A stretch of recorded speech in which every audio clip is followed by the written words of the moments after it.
In this guide, I'm going to show you guys how to remove someone from your Cash App family. Let's get started. First, open the Cash App on your phone. Once you're on the home screen, tap on your profile icon in the top right corner to access your account settings. Now scroll down until you see the option labeled Support and tap on it. This will take you to the Help section. In the Support section, use the search bar at the top. Type in account ownership and select the first result that appears. If the person you are trying to remove is running 18, they will be eligible to create their own Cash App account. Once they do, they will automatically be removed from your family account.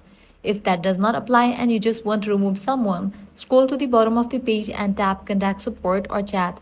In the message box, clearly explain your request. For example, I would like to remove name from my Cash App family account because they are no longer a dependent. After sending your message, Cash App support will review your request and let you know if removal is possible, along with how long it might take. And that's it. If this guide helped you out, do not forget to like, share, and subscribe.